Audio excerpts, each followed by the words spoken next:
Good morning बच्चों। Class BSc first year और BSc BEd second year का हमारा टॉपिक चल रहा है साइक्लोएल्केन, जिसका आज हम समापन करने जा रहे हैं। और हमारा टॉपिक चल रहा था, हमने लास्ट क्लास में किया था बेयर का विकृतिवाद सिद्धांत।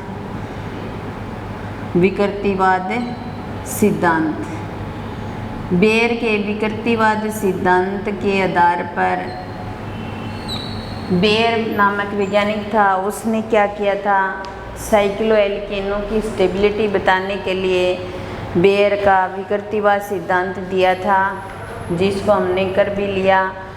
और इस सिद्धांत की कुछ कमियां हैं या सीमाएं हैं। इस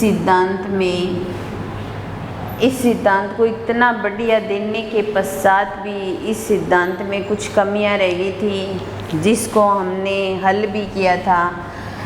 इस सिद्धांत के अनुसार एक तो हमारे पास क्या होती है, साइक्लोपेंटेन, ठीक है, और एक है साइक्लोहेक्सेन।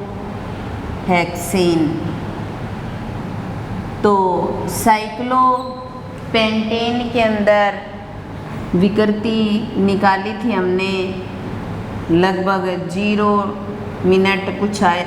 डिग्री कुछ मिनट आया था, और साइक्लोहेक्सेन में 5 डिग्री 16 मिनट की विकृति आई थी। माइनस का मतलब ये नहीं है कि उसके अंदर विकृति 0 से कम है। माइनस का मतलब है कि उस बंद कोण का अंदर बाहर की ओर झुकाव है, पॉजिटिव का मतलब अंदर की ओर झुकाव है, ठीक है। तो यहाँ पर बेयर के विकृतिवाद सिद्धांत के अनुसार तो साइक्लोपेंटेन की विकृति कम आ रही थी, ठीक है, और साइक्लोहेक्सेन की विकृति अधिक आ रही है। तो बेयर ये कहता है कि जिसकी विकृति कम आती है वो ज़्यादा स्टेबल होता है, लेकिन यहाँ ऐसा नहीं होता। जबकि साइक्लोहेक्सेन ज़्यादा स्टेबल है और साइक्लोपेंटेन कम स्टेबल है। साइक्लोपेंटेन 573 केल्विन पर इसकी वलय खुल जाती है, लेकिन इसकी 573 केल्विन टेम्परेचर पर वलय नहीं खुलती।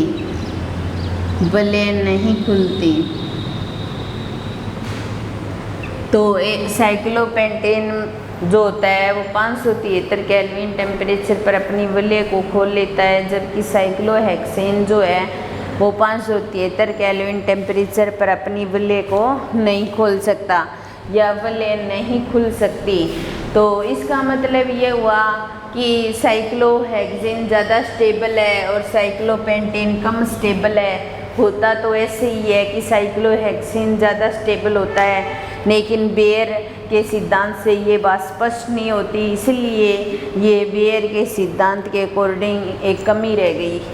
दूसरा, हम इसके अंदर CH2 की फॉर्म लेते हैं और CH2 की फॉर्म को दहन ऊष्माओं के रूप में इंगित करते हैं। तो जो एल्केन होती है उसके अंदर भी तो CH2 फॉर्म आती है, तो एल्केनों के अंदर कोई विकृति नहीं पाई जा रही, इसलिए साइक्लोएल्केनों के अंदर भी विकृति नहीं होनी चाहिए। तो इस चीज़ को भी जो बेयर का विकृतिवाद सिद्धांत है उसके आधार पर नहीं समझाया जा सकता। और बेयर के विकृतिवाद सिद्धांत के अनुसार 3-4 कार्बन की या 5 कार्बन की जो वलय होती हैं वो क्या पाई जाती हैं, समतलीय पाई जाती हैं, ठीक है। लेकिन 6, 7 या 8 और बड़ी जो रिंग होती है वो समतलीय न होकर के पुटित या पोकर्ड स्ट्रक्चर बोल सकते हैं, पोकर्ड स्ट्रक्चर के रूप में पाई जाती है, झूरीदार संरचना के रूप में पाई जाती है। तो 3-4 कार्बन 5 कार्बन की जो वलय होती है वो समतलीय होती हैं। इस बात को तो बेयर ने बता दिया था, लेकिन 6, 7 और 8 कार्बन की जो वलय होती है वो पुटित या पोकर्ड फॉर्म में पाई जाती है, बड़ी वलय। उनको बेयर ने नहीं बताया था कि उनकी स्ट्रक्चर पुटित या पोकर्ड फॉर्म में कैसे होती है। तो ये भी एक बेयर के विकृतिवाद सिद्धांत के अनुसार उस सिद्धांत की एक कमी थी, ठीक है। और इसके अलावा जो बेयर का विकृतिवाद सिद्धांत है, उसके अंदर जैसे हमारे पास 15 कार्बन 16 कार्बन और 17 कार्बन की वलय बना सकते हैं हम, और वो वलय स्थायी भी होती है, लेकिन बेयर ने इस चीज़ को नहीं बताया। बेयर के विकृतिवाद सिद्धांत से इस चीज़ को नहीं बताया गया। जैसे और एक कमी ये थी कि साइक्लोप्रोपेन जो है वो HBr के साथ रिएक्शन कर सकता है, लेकिन साइक्लोप्रोपेन कार्बोक्सिलिक अम्ल HBr के साथ 373 केल्विन टेम्परेचर तक स्थायी रहता है, उसके पश्चात नहीं रहता। तो ये कुछ कमियां थी बेयर के विकृतिवाद सिद्धांत के अनुसार। साइक्लोपेंटेन और साइक्लोहेक्सेन में साइक्लोहेक्सेन ज़्यादा स्टेबल है, साइक्लोपेंटेन कम स्टेबल है, लेकिन बेयर के विकृतिवाद सिद्धांत के अकॉर्डिंग विकृति को देखें तो साइक्लोपेंटेन ज़्यादा स्टेबल होना चाहिए, तो इसको बेयर ने नहीं बताया। CH2 की फॉर्म होती है वो ज़्यादा स्टेबल होते हैं, लेकिन CH2 की फॉर्म में पाए जाते हैं तो उनके अंदर कोई विकृति नहीं पाई जाती, इसलिए साइक्लोएल्केन में भी कोई विकृति नहीं होनी चाहिए। तो इस चीज़ को भी बेयर ने नहीं बताया था। और 3 4 5 कार्बन की जो वलय होती हैं वो समतलीय होती हैं, और उससे बड़ी जो रिंग होती है वो पॉकेट फॉर्म में पाई जाती हैं, उसको भी बेयर ने नहीं बताया। 15 16 17 कार्बन की भी रिंग बनती है और स्थायी भी होती हैं, इसको भी बेयर ने नहीं बताया। साइक्लोपेंटेन HBr के साथ आसानी से रिएक्शन कर सकता है, और साइक्लोपेंटेन कार्बोक्सिलिक अम्ल HBr के साथ रिएक्शन 373 केल्विन टेम्परेचर तक ही कर सकता है, उसके बाद में अस्थायी रहता है। तो ये थी बेयर के विकृतिवाद सिद्धांत की कुछ कमियां। बेयर के विकृतिवाद सिद्धांत की कुछ कमियां। अब उसके पश्चात आती है साइक्लोएल्केनों का स्थायित्व। साइक्लोएल्केनों का स्थायित्व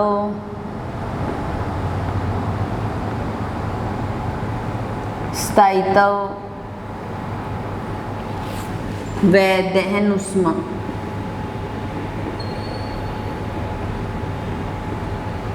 दहन ऊष्मा तो साइक्लोएल्केनों की स्टेबिलिटी को के दहन ऊष्मा की फॉर्म में भी लिया गया है कि जिसकी दहन ऊष्मा ज़्यादा होती है और उसकी स्थितिज ऊर्जा भी ज़्यादा होगी और उसकी जो स्टेबिलिटी होती है वो कम होती है। तो किसी भी साइक्लोएल्केन का अगर हम ऑक्सीकरण करवाते हैं तो ऑक्सीकरण करवाने पर जो एंथैल्पी परिवर्तन होता है वो उसकी दहन ऊष्मा होती है।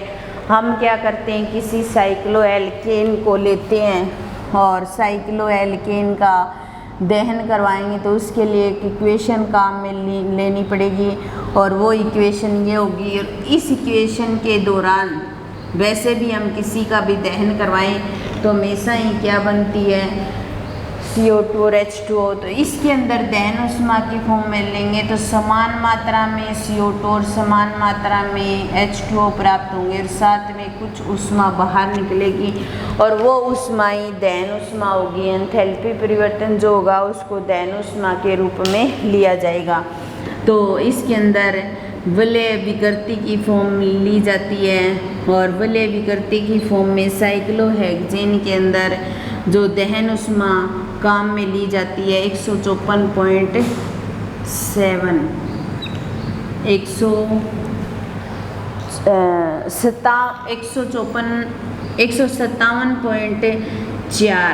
157.4 इंटू में n साइक्लोएल्केनों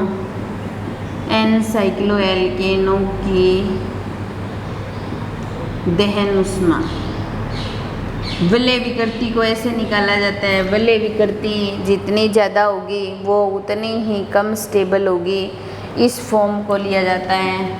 इसके अंदर क्या होता है, हम साइक्लोप्रोपेन लेते हैं और साइक्लोप्रोपेन के अंदर अगर दहन ऊष्मा के अकॉर्डिंग मान देखते हैं तो 166.4 कुछ मान आता है और साइक्लोब्यूटेन का देखते हैं तो लगभग 164 आता है और पेंटेन का देखते हैं तो लगभग 158.7 आता है। और अगर साइक्लोहेक्सेन का देखें तो साइक्लोहेक्सेन का आता है 157.4।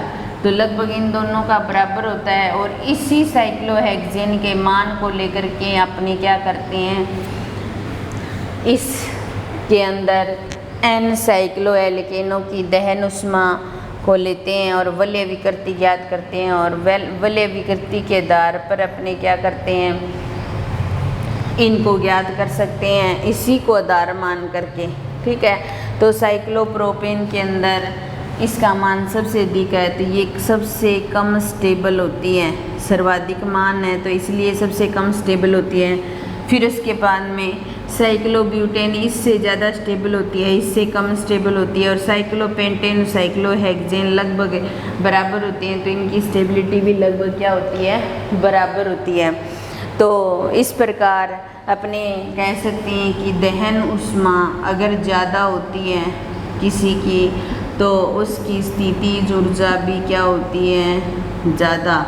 स्थितिज ऊर्जा को बोला जाता है पोटेंशियल एनर्जी और दहन उष्मा को बोला जाता है कंबंसेशन एनर्जी।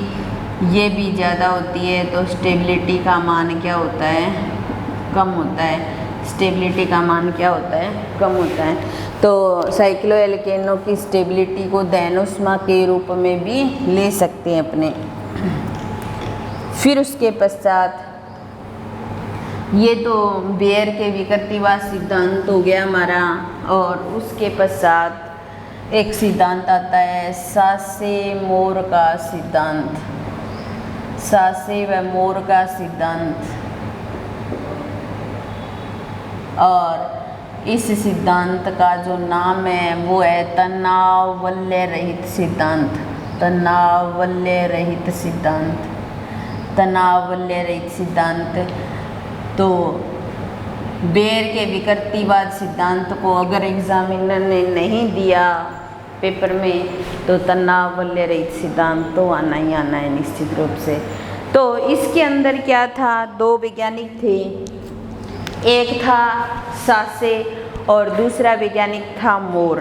तो सासे नामक वैज्ञानिक था, उसने बताया था कि जो साइक्लोहेक्सेन होती है वो दो फॉर्म में पाई जाती है, एक कुर्सी फॉर्म और दूसरा होता है नौका फॉर्म। लेकिन उस वैज्ञानिक की बात को नहीं माना गया और कुछ साल निकल गए और उसके पश्चात मोर नामक वैज्ञानिक आया और उसने यही बात फिर बताई। तब लोगों का ध्यान गया कि भी यही बात तो सासे बता रहा था और यही बात मोर नामक वैज्ञानिक बता रहा है, ऐसा क्या है, कुछ न कुछ तो बात है। तभी दोनों की बात क्या हो रही है, सेम। ठीक है, तो उसके पश्चात सासे की बात को मान लिया गया और मोर की बात को देख करके, इसलिए इन दोनों वैज्ञानिकों की जो नाम से ही सिद्धांत को रख दिया सासे मोर का सिद्धांत। इस सिद्धांत का नाम है तनाव वलय रहित सिद्धांत। यानी कि जो रिंग होगी हमारे पास में उसमें किसी प्रकार का कोई तनाव या विकृति नहीं पाई जाएगी। तो बेयर ने तो क्या किया था, रिंग को एक संतृप्त रिंग मान करके, समतलीय मान करके विकृति निकाली थी। लेकिन इसने क्या किया, रिंग को समतलीय न मान करके कैसा माना, पोकल्ड। रिंग को पोकल्ड स्ट्रक्चर के रूप में माना, जिसको बोला जाता है पुटित या झुर्रीदार संरचना। इसने रिंग को कैसा माना, पुटित या झुर्रीदार या पोकल्ड फॉर्म माना था इसने, जो रिंग होती है। और इसके आधार पर इसने ली थी साइक्लोहेक्सेन रिंग। और साइक्लोहेक्सेन रिंग जो होती है उसको समतलीय न मानकर कैसा माना था, पोकल्ड फॉर्म माना था। और पोकल्ड फॉर्म मान करके इसने दो रूप दे दिए थे और वो दो रूप ये पाए जाते हैं। ये तो क्या होती है, नौका रूप और दूसरा जो रूप पाया जाता है वो होता है कुर्सी रूप। ये होता है कुर्सी रूप। अब देखिए सासे नामक वैज्ञानिक ने बताया कि भी साइक्लोहेक्सेन जो होती है वो दो फॉर्म में पाई जाती है, एक कुर्सी फॉर्म में और एक नौका फॉर्म में, और इसका बंद कोण ज्ञात किया और वो आया था 111 डिग्री। बंद कोण को ज्ञात किया और 111 डिग्री आया था। तो लगभग क्या हो गया, ये किसके पास पहुंच गया, 109 डिग्री 28 मिनट के पास पहुंच गया। इसका मतलब नाम मात्र की विकृति आई और नाम मात्र का तनाव हुआ और रिंग कैसी हो गई, स्टेबल हो गई। लेकिन अगर इस संरचना को ना बनाते हैं तो साइक्लोहेक्सेन की रिंग में बंद कोण बनता है वो 120 डिग्री बनता है। हमने विकृति भी निकाली थी, ज़्यादा आती है, तनाव भी ज़्यादा होता है तो स्टेबिलिटी नहीं होती। ये बात सासे ने बता दी। फिर मोर नामक वैज्ञानिक आया, उसने भी यही बताया था कि नौका रूप और कुर्सी रूप होता है। बंद कोण 111 डिग्री होता है जो 109 डिग्री 28 मिनट के लगभग पास पहुंच गया, इसलिए इसकी स्टेबिलिटी अधिक होती है। कुर्सी रूप और नौका रूप को एक दूसरे में बदल सकते हैं, इसीलिए इनको क्या कहा जाता है, सहरूपण संरचनाएं। इनको क्या कहा जाता है, सहरूपण संरचनाएं। इसको पढ़ेंगे भी हम। मैंने त्रिविमीय संरचनाएं बताई थी और त्रिविमीय समावेता को मैं करवाऊंगी। दूसरा चैप्टर आपका त्रिविमीय रसायन, जिसके अंदर त्रिविमीय जो समावेता होती है वो दो प्रकार की होती है, एक सहरूपणीय समावेता और एक होती है विन्यासी समावेता। तो उसमें सहरूपणीय संरचनाओं में हम इस चीज़ को बहुत डिटेल में पढ़ेंगे। तो ये था तनाव वलय रहित सिद्धांत या सासे मोर का सिद्धांत। आज के चैप्टर का लास्ट टॉपिक आता है बनाना बॉन्ड।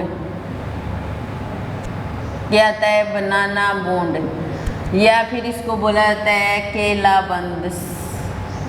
केलाबंद। और ये किस में पाया जाता है, साइक्लोप्रोपेन में।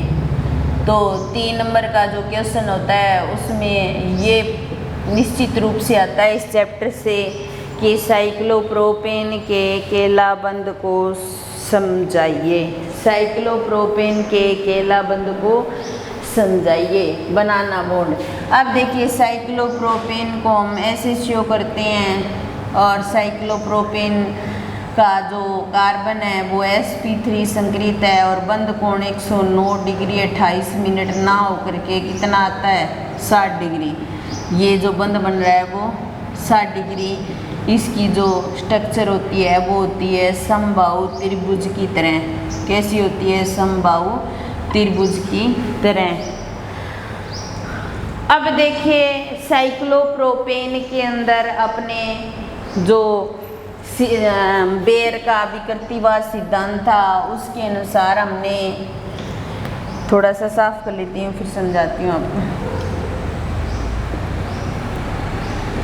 बेयर का जो विकृतिवाद सिद्धांत था उसके अकॉर्डिंग हमने विकृति का मान निकाला था 109 डिग्री 28 मिनट में से 60 डिग्री घटा दो तो 102 इंटू में 1/2 49 डिग्री और 28 मिनट आता है। और विकृति निकालते तो 24 डिग्री 44 मिनट की विकृति आई थी आपकी, ठीक है। तो इसका मतलब 109 डिग्री 28 मिनट बंद कोण का मान होना चाहिए sp3 संकरण के अकॉर्डिंग। किसका, साइक्लोप्रोपेन के अंदर sp3 संकरण पाया जाता है। 109 डिग्री 28 मिनट बंद कोण का मान ना होकर के कितना होता है, 60 डिग्री। तो इसका मतलब विकृति कितनी आ रही है, 24 डिग्री 44 मिनट की विकृति आ रही है। और इसीलिए जो कार्बन के बीच में जो बंध बनते हैं वो बंध एक सीधी रेखा में ना बन करके एक झुकी हुई संरचना के रूप में बनते हैं और एक बनाने के जैसे प्रतीत होते हैं, इसलिए इसको बुलाता है बनाना बंध। जैसे ये कार्बन है, फिर ये कार्बन और ये कार्बन, तो इसके अंदर जो बंध बनेंगे वो इस तरीके से बनने चाहिए, सीधी रेखा में, लेकिन ऐसे नहीं बनते और एक झुकी हुई संरचना के रूप में बनते हैं। ये एच और ये एच और ये एच, यहाँ एच जुड़ा हुआ है और यहाँ एच जुड़ा हुआ, और यहाँ इसके जो बन रहे हैं वो ऐसे बनते हैं।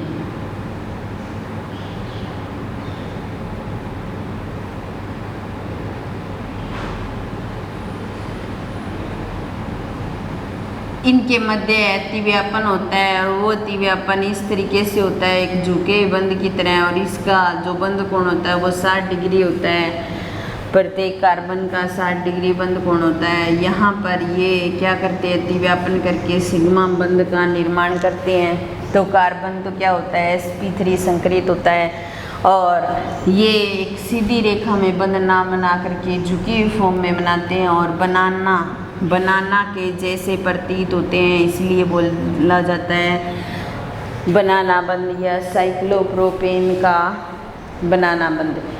तो ये चैप्टर काफ़ी इम्पोर्टेंट है परीक्षा की दृष्टि से। बहुत सारी इसके अंदर नेम रिएक्शन आई, मोस्ट इम्पोर्टेंट बेयर का विकृतिवाद सिद्धांत, तनाव वलय सिद्धांत और बनाना बॉन्ड। इनमें तीनों टॉपिक में से निश्चित रूप से एग्जाम में क्वेश्चन आना ही है। ठीक है, तो आपको बनाना बंद समझ आ गया हो। एक बार फिर देख लो, साइक्लोप्रोपेन के अंदर संकरण sp3 109 डिग्री 28 मिनट ना होकर के 60 डिग्री आता है, तो विकृति 24 डिग्री 44 मिनट की होती है। और जो साइक्लोप्रोपेन के जो प्रत्येक कार्बन है वो सीधी रेखा में बंद ना बना करके झुकी हुई कंडीशन में बनाते हैं और बनाना के जैसे प्रतीत होते हैं, इसलिए बोला जाता है बनाना बंद। और साइक्लोप्रोपेन के अंदर बनाना बंद पाया जाता है और बंद कोण 60 डिग्री होता है, विकृति बहुत ज़्यादा आती है और इसकी दैनोष्मा का मान भी बहुत ज़्यादा होता है, इसलिए साइक्लोप्रोपेन रिंग होती है वो बहुत ही कम स्टेबल होती है। और इस चैप्टर का लास्ट टॉपिक ये कंप्लीट होता है। इसके साथ ही हमारा चैप्टर भी कंप्लीट होता है साइक्लोएल्केन।